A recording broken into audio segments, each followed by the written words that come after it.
what do you do if your contact lens feels stuck in your eye and you're having a hard time taking it out? So take a deep breath. I'm going to walk you through the different steps that you can do to try and get the lens out.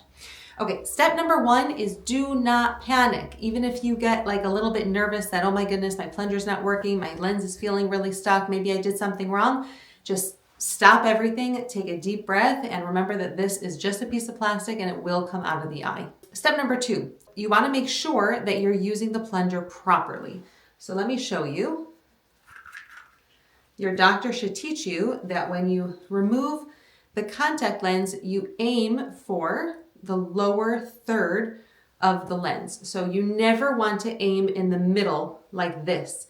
If you aim in the middle, then it suctions on even more and you cannot break that. You will not be able to pull that out easily. Those are times when I've seen people do it accidentally.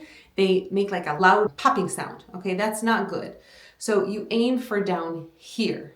Okay, so you can put the plunger here and then you anchor it in and then you pull up like that to pull it out of the eye. So that's step number 1. Make sure that you're putting the plunger in the right spot. Step number 2 is that wet the plunger before you put it on. So if that's not working and you're having a hard time, you can put some solution on the plunger and you can try it again. You can also put an artificial tear in your eye before you take out the lens, and that helps as well, kind of loosen things up.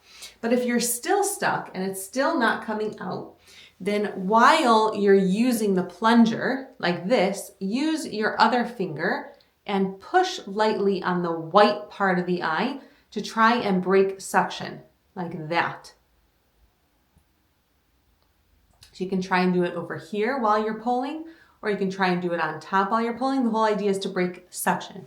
Now, if that's not working as well, you can also take the plunger and try putting it at the top third of the lens. So instead of putting it down here, okay, you can try and put it at the top third instead. Now, what that's going to mean is that you're lifting up your eyelid and you're putting the plunger up here and pulling out like that. If that still doesn't work, then you can try and take the edge of the plunger, and while you're pushing on the white part of the eye, then you kind of put the edge of the plunger underneath the lens to try and break suction that way. And when you break suction, use your finger to lift it out. If this is happening to you where that lens is really getting stuck on the eye, there's probably something wrong with the fit, and you should make sure to tell that to your doctor that you're having a hard time getting it out so that they can modify the fit for you. But don't panic, you will be able to get the lens out, and if all else fails, just call your doctor, stop into their office, and I'm sure that they'll be able to help you out.